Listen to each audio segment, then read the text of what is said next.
Bonjour. Dans cette vidéo, mon but est de vous présenter le zodiaque comme un cycle, comme le cycle de développement de l'être humain. Je ne vais donc pas vous présenter les 12 signes les uns après les autres, sans lien les uns avec les autres, mais je vais essayer de vous montrer comment ils s'enchaînent et racontent l'histoire de la vie, l'histoire du développement de l'être humain. Il était une fois une graine. Jusqu'ici, sa vie était délimitée par les murs d'une matrice. Maintenant, la graine a terminé sa germination. Elle fait éclater sa capsule, puis la tige perce la croûte du sol que la fonte des neiges a ramollie. Un nouvel être revendique son droit à exister. Il vient d'entrer dans la première phase de sa vie, celle du bélier. Et il l'a fait en luttant pour émerger. Dès sa naissance, le bélier est un battant. Certes, naître est un moment d'émerveillement. Le monde est là, qui n'attendait que lui, et il le découvre en avançant d'un pas au début mal assuré, même s'il fanfaronne. C'est évidemment aussi un moment de peur face à l'inconnu. Une peur mêlée d'impatience, mais aussi de maladresse, de confusion émotionnelle. Regardez le bélier, il se précipite sur tout, mais recule à la moindre blessure. On dirait qu'il s'affirme franchement, avec audace, mais le moindre vent contraire le fait reculer. Il fonce déjà tête baissée, mais il garde toute sa vie quelque chose de l'agneau qu'il a été. Le bélier, c'est souvent une grande instabilité émotionnelle. Son désir est désordonné, sa sensibilité aiguë. Il agit par instinct. Il s'affirme souvent de façon grandiloquente, au point que certains le pensent égocentré, alors que les racines de ce comportement sont bien plus profondes et subtiles. Comme tout être nouveau, le bélier est confronté à un défi, se construire une personnalité. Et pour cela, le bélier cherche à se prouver quelque chose à lui-même. Vous avez l'impression qu'il cherche le pouvoir, qu'il a besoin d'amour et de gloire. C'est parce qu'il se sent peu sûr de lui, au plus profond de lui-même, parce qu'il a besoin d'être rassuré et soutenu.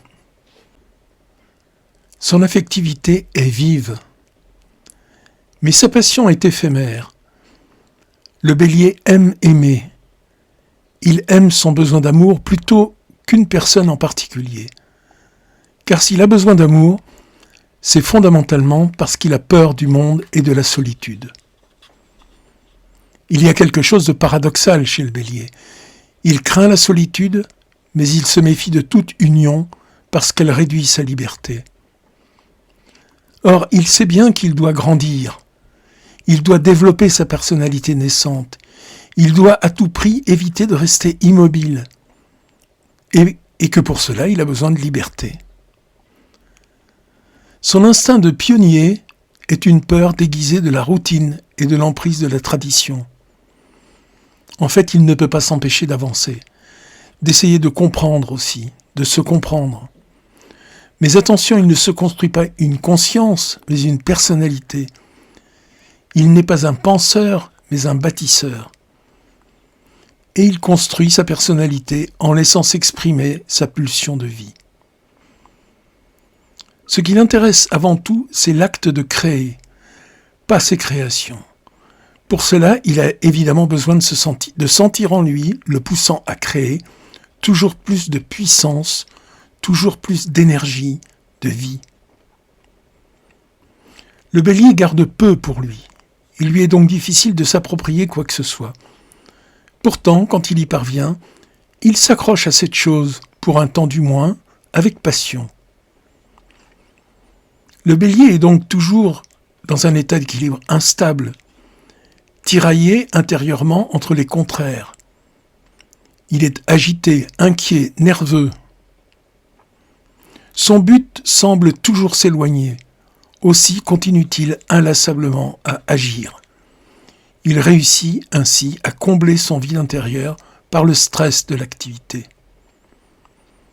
Mais il est une chose que personne ne doit savoir parmi ses proches, c'est qu'il joue des rôles. Plutôt que d'afficher une personnalité imparfaite, il endosse celle d'un grand personnage, de préférence un personnage lointain, idéal, absent. Le grand problème du Bélier, c'est qu'il doit apprendre à s'adapter, à être flexible, à tenir compte de l'environnement, en particulier des autres. Il doit réussir à s'établir de manière plus concrète et plus stable.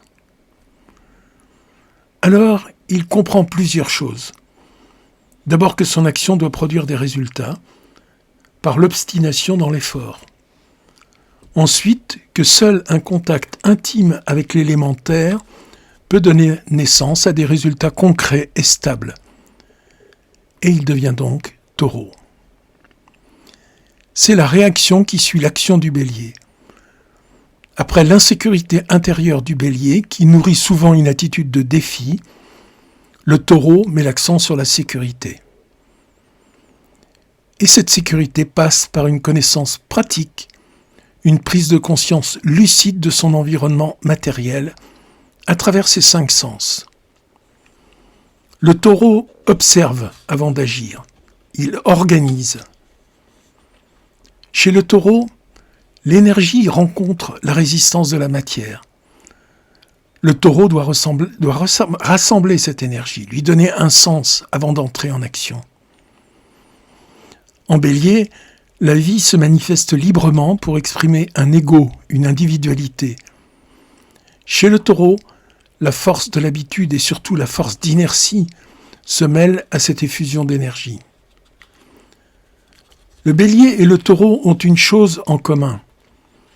Tous deux viennent de sortir de l'obscurité de l'hiver et avancent vers le solstice, vers la lumière du solstice d'été. Mais en Bélier, cette sortie de l'obscurité est un jaillissement. Ensuite, il faut stabiliser. Tel est le travail du Taureau. En Bélier, l'activité est recherchée pour le plaisir de l'activité. D'où évidemment un sentiment de dispersion. Peu à peu apparaît donc la nécessité d'une action concrète. Et le Taureau répond à ce besoin en modifiant la façon d'agir pour l'amener à atteindre un nouveau but. La différence entre l'énergie du Bélier et celle du Taureau est une différence de but. Mais les deux énergies ont une même orientation. Elles ne sont en fait qu'une seule énergie qui cherche à accomplir une nouvelle phase de son développement en Taureau. Le but du Bélier était dynamique, celui du Taureau est organique. Pour le Taureau, une action qui n'a pas de but est totalement dénuée de sens. Chez le Taureau, l'activité doit assumer une fonction, servir à un but. Le sexe, par exemple, est pour le Bélier presque uniquement un mode de libération d'énergie dans l'action. Mais pour le Taureau, le sexe est ce qui permet d'obtenir un résultat défini, par exemple, la procréation. Quand, lassé d'observer et d'agir, le Taureau commence à réfléchir, il devient Gémeaux.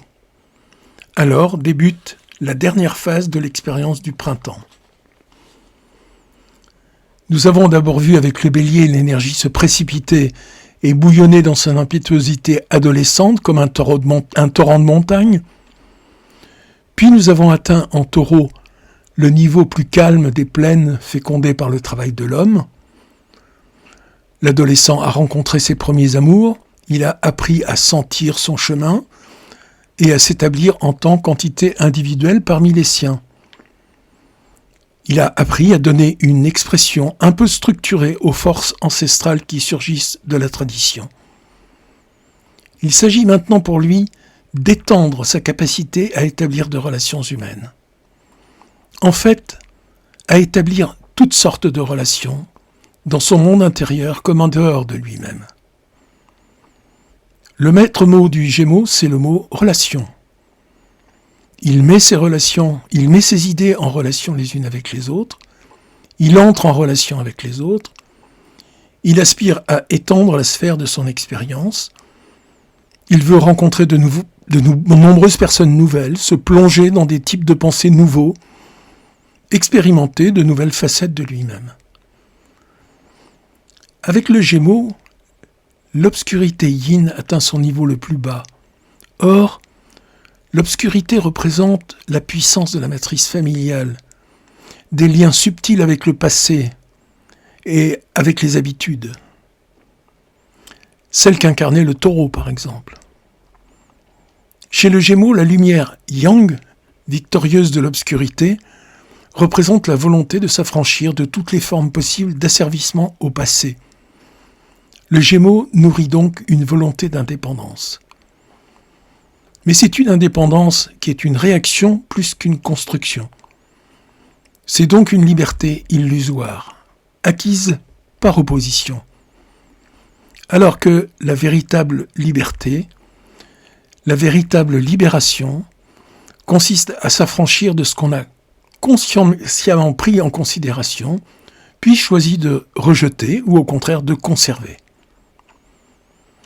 Tout ce travail reste très inconscient pour le Gémeaux. Il n'a pas le temps de se préoccuper ni d'analyser la manière dont opère son désir ardent de sortir des relations stéréotypées. Tout ce qu'il cherche à faire, c'est d'appliquer à des domaines nouveaux tous les moyens dont il dispose. Il cherche à confronter le sens encore incertain qu'il a de sa personnalité à une multitude d'expériences nouvelles. Ce faisant, le Gémeaux découvre les multiples facettes de la communication avec son environnement, en commençant avec son environnement proche. En Gémeaux, nous voyons naître le langage. Nous voyons l'artiste des mots qui s'exprime pour construire sa propre personnalité à travers des expériences relationnelles particulières. C'est plus un poète qu'un philosophe. Car les mots sont enracinés dans son expérience personnelle, plutôt que dans la recherche de signification universelle. Ce sera la mission du Sagittaire. Lui, le Sagittaire aura tendance à rassembler des facteurs nombreux et éloignés et à procéder par généralisation. Mais avec le Gémeaux, la tendance est à la particularisation et à la personnalisation. Ainsi, le processus de développement du Gémeaux s'exprime dans l'expérience concrète. Et le but de ce processus est la construction d'une personnalité. Et comme on va le voir avec le Cancer, d'une base pour le fonctionnement de la personnalité, le foyer. Avec le solstice d'été, un point culminant est atteint. Le jour le plus long rencontre la nuit la plus courte. L'été est arrivé, c'est le temps des fructifications. Mais la fructification fait surgir la nécessité de donner un cadre au développement pour que la croissance adopte la forme la plus claire possible. Le signe du Cancer représente ce principe de focalisation des énergies de vie. Faisons un peu le point sur ce qui vient de se passer. La terre du Taureau est nécessaire pour arrêter et encadrer le feu du Bélier. Et l'eau du Cancer condense le caractère aérien et la capacité de pénétration du Gémeaux. Le Taureau réoriente les énergies du Bélier, le Cancer réoriente l'énergie de Gémeaux. En réalité, ce que le Gémeaux cherche à obtenir, c'est la sécurité personnelle à travers des contacts et des liens toujours nouveaux. Il recherche une maîtrise intellectuelle par la formulation de sa pensée, mais il prend soin de rester toujours dans des structures familières. Pour toutes ces raisons, le Gémeaux tient fermement à ses positions. Mais il n'insiste pas pour imposer ses propres schémas de pensée aux autres. Il est donc en général tolérant et en même temps tout à fait incapable de comprendre le point de vue de l'autre personne. À l'inverse, le Sagittaire peut comprendre une personnalité tout en étant totalement intolérant pour ses idées. Car il peut percevoir par empathie comment une situation sociale a produit chez une personne une certaine attitude. Mais il ne peut pas en blâmer cette personne. Il agit probablement avec une extrême intolérance à l'égard des idées sous-jacentes tout en comprenant la personne qui a ses idées, voire en sympathisant avec elle. Le Gémeaux se transforme en Cancer pour 2 raisons. D'abord, l'énergie Yang est devenue tellement puissante qu'il faut la canaliser, lui donner un cadre. Ensuite, le Gémeaux a peu à peu compris qu'il lui fallait assumer des responsabilités envers ses semblables et participer consciemment à la vie collective. En termes d'énergie, le Cancer tente de relancer l'énergie Yin, celle qui réunit des personnalités dans le processus de construction des groupes sociaux. Et le fondement de ce processus social est toujours, dans notre société actuelle, le foyer et la famille. Le Cancer symbolise cette fondation, la source de l'énergie Yin qui gagne en force et en influence jusqu'au solstice d'hiver. Alors, avec le Capricorne, la vie sociale sera complètement organisée avec un État tout-puissant. Le signe du Lion représente la 2e phase de ce processus de construction sociale. Avec le Cancer, la puissance du Yang a contraint l'être humain à se limiter, à se stabiliser et à s'approfondir au sein du modèle social de base qu'est le foyer. Maintenant, avec le Lion, il ressent le besoin de créer une progéniture.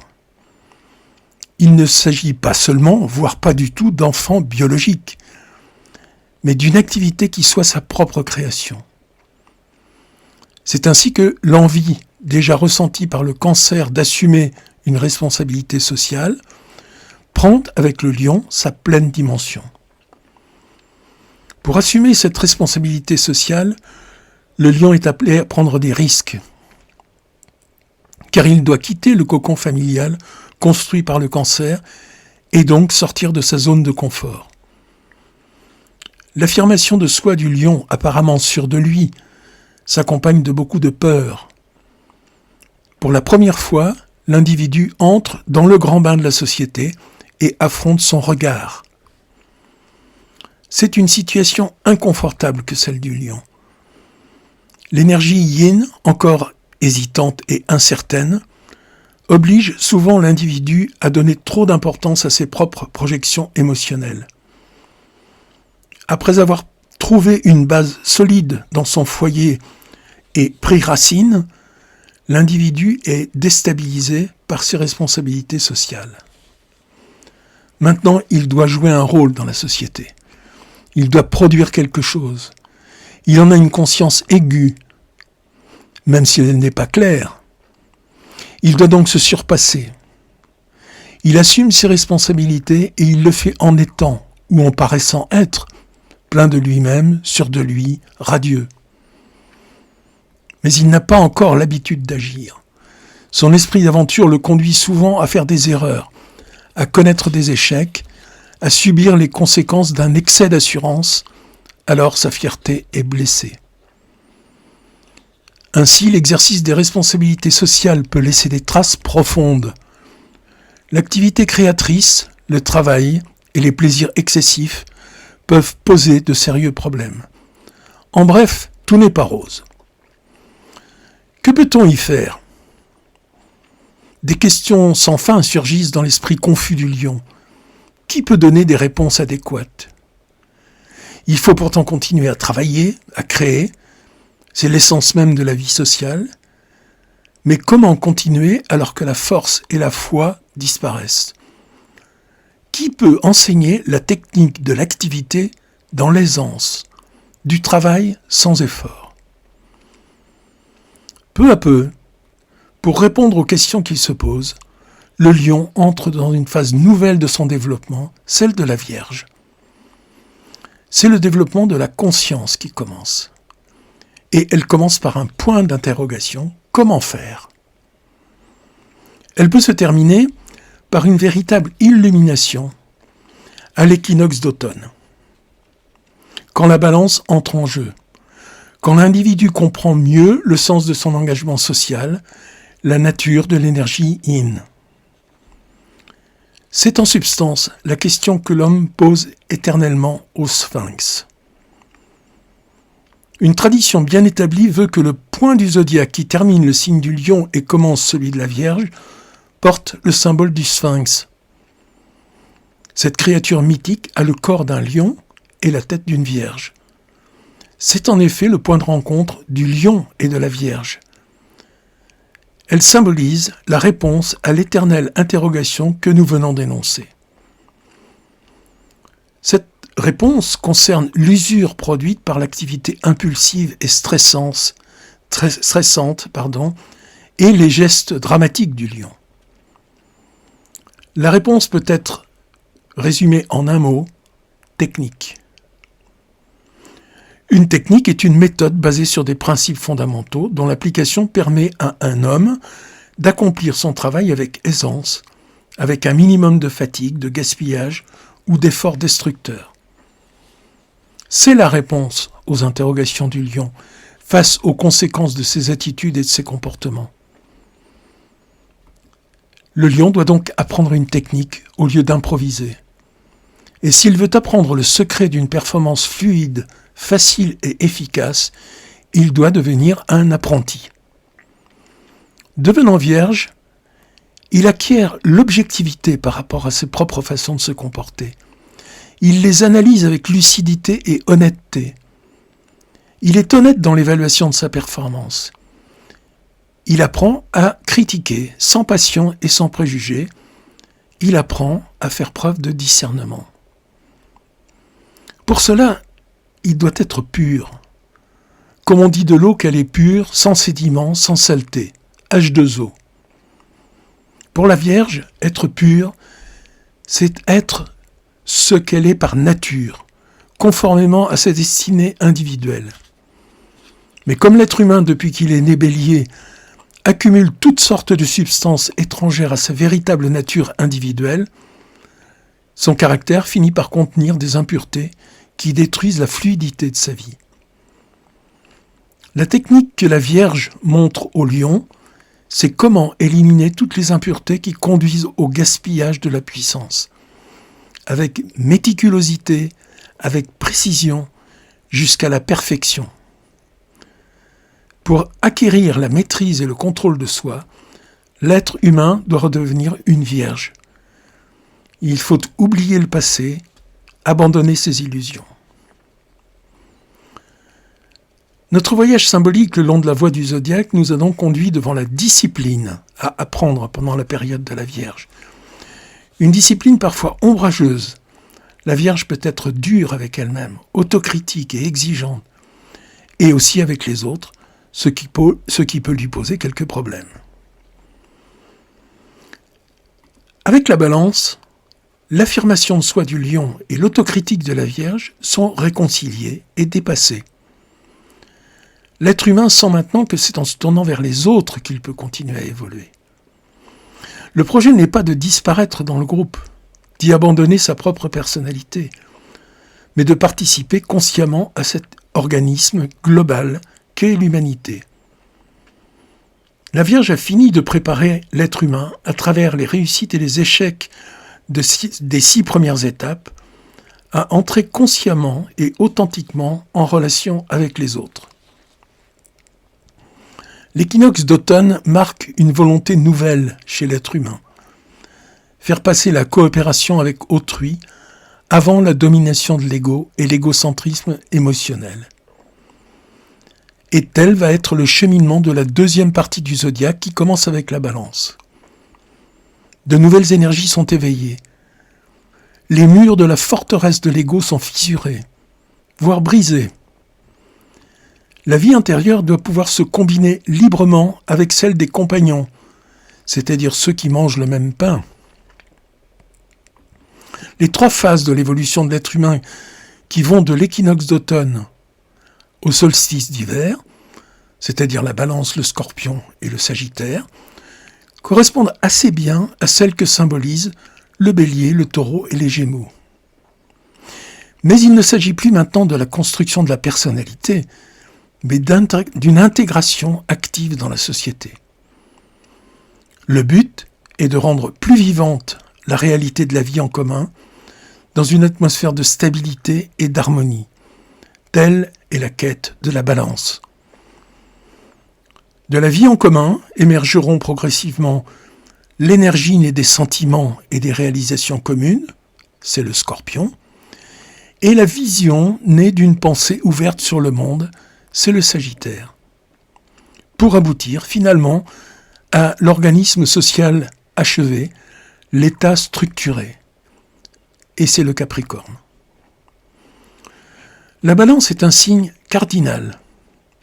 Elle est donc très active. Elle a un grand empressement social. Il y a un grand empressement social dans la Balance. Une implication forte au service des valeurs sociales.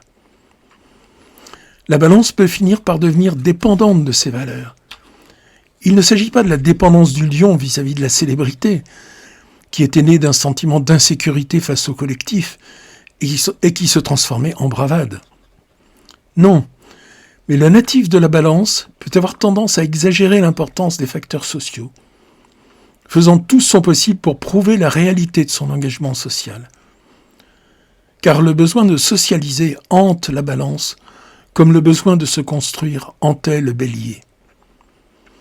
Et pourtant, en Balance, l'être humain a toujours l'impression qu'il pourrait facilement revenir en arrière, vers une attitude plus individualiste. Il doit donc s'interdire ce risque et adopter des comportements qui montrent à ses compagnons et à lui-même qu'il appartient bien au groupe. La Balance est donc souvent prête à faire n'importe quoi pour se conformer à ce qu'un groupe attend d'elle, ou à ce qu'elle pense que le groupe attend d'elle. Cela lui donne, parfois, l'apparence d'un caméléon qui change de couleur pour s'adapter à les situations, et mieux encore, pour se fondre dans les situations. Telle est vraiment l'essence du comportement de la Balance. Quand l'être humain entre dans sa phase Scorpion, ce qui se déploie dans sa nature est un peu difficile à saisir. Certes, l'arrivée des jours d'hiver et des longues nuits devient de plus en plus évidente. Et l'être humain ressent cette approche de l'obscurité physique. Il la ressent particulièrement s'il est proche de la nature. Oui, le Scorpion annonce l'hibernation. Et il est ainsi devenu le symbole de la mort, alors qu'il signifie surtout la régénération. Les 3 signes zodiacaux de la période automnale sont des étapes dans la croissance de la conscience sociale de l'être humain. Elle se développe au fur et à mesure que l'énergie yin augmente, jusqu'au solstice d'hiver. En devenant Balance, l'être humain avait découvert la réalité de la vie en commun au sein du groupe. Il le ressent comme un besoin et comme un idéal de comportement. En Scorpion, cette réalité doit être intégrée, s'enfoncer dans sa chair, dans les profondeurs de son âme et de sa personnalité. Elle doit se transformer en une force motrice. Et cette force motrice est le sexe dans ses aspects collectifs. Le sexe comme constructeur de la société. Pas le sexe vu comme un péché, source de complexes et d'attitudes figées. Arrêtons-nous quelques instants sur cette question. On peut considérer le sexe sous 2 aspects. Le premier correspond au Taureau, le second au Scorpion. Et il est étrange qu'une telle distinction soit rarement faite. Car pour le Scorpion, l'activité sexuelle est très particulière. Il arrive à un moment où le stade d'évolution de l'être humain est lié à l'automne, c'est-à-dire au moment où la force vitale entre en sommeil. Le sexe, en tant que facteur strictement biologique, est associé au Taureau, symbole de fertilité, de force yang. L'activité sexuelle du Taureau, c'est l'accouplement purement physiologique et procréatif. Or, le signe du Scorpion est l'opposé polaire du Taureau. À la pulsion d'accouplement du Taureau correspond donc une autre pulsion qui est la caractéristique essentielle du Scorpion. Cette pulsion est la pulsion de l'individu à se fondre dans une union avec d'autres individus afin de constituer un ensemble, un plus grand tout. En Scorpion, le désir d'être un individu séparé est submergé par avec une grande intensité par le besoin d'être plus que soi-même, par le besoin de se fondre avec les autres, comme les petits ruisseaux se fondent dans les grandes rivières et les rivières dans la mer. Ce besoin est l'aspect transcendant du sexe. Il représente une aspiration à l'oubli de soi. Comme une goutte d'eau ou une goutte de pluie qui tombe dans l'océan et s'y fond. Comme la nature qui s'enfouit sous la terre. Ainsi le scorpion se fond dans le groupe. Pour les mêmes raisons, se régénérer et se préparer à renaître bientôt, plus fort. De ce point de vue, assimiler le scorpion à la mort est un contresens. C'est au contraire le signe de la renaissance qui se prépare. Avec le Sagittaire, l'énergie Yin arrive à son apogée. Cette énergie pousse l'être humain à s'ouvrir de plus en plus vers l'universel, car le Sagittaire éprouve maintenant le besoin de comprendre le sens de sa relation à l'autre et au monde.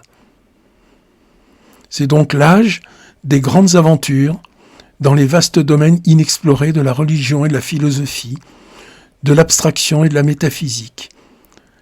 C'est l'époque de la quête d'absolu. C'est la logique du développement de la conscience sociale qui s'affirme à travers le comportement de la balance et les émotions du scorpion. Elle conduit l'homme en Sagittaire vers de nouveaux horizons mentaux. Dans le signe zodiacal opposé, les Gémeaux, l'homme essaye de saisir le fonctionnement des phénomènes qui l'entourent, de comprendre le fonctionnement du monde. Dans le Sagittaire, l'individu se consacre au sens des choses qui l'entourent, afin de développer des systèmes de lois ou des règlements qui permettront à l'organisme complexe qu'est la société de fonctionner de manière satisfaisante. Ainsi, les Gémeaux et le Sagittaire sont des signes mentaux.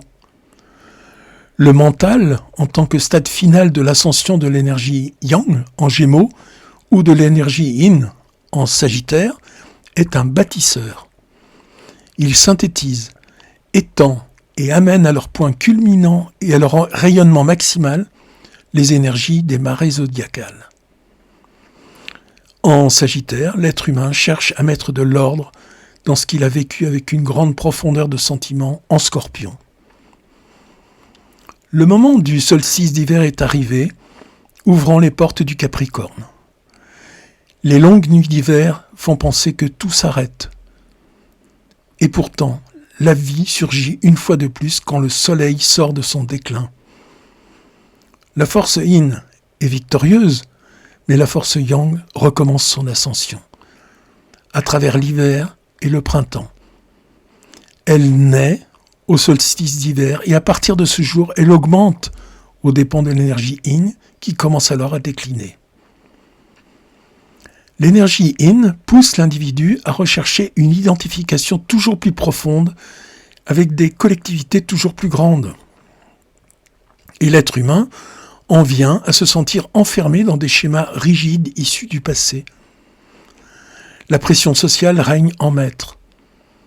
Au niveau individuel, les contraintes et les rigidités sociales sont de plus en plus difficiles à supporter.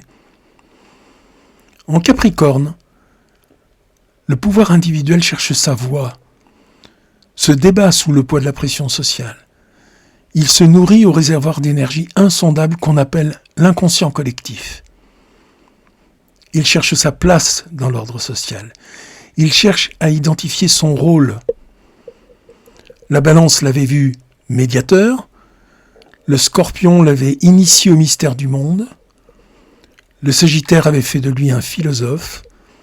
En Capricorne, l'être humain devient acteur des règles sociales établies. Mais il aspire à s'en affranchir.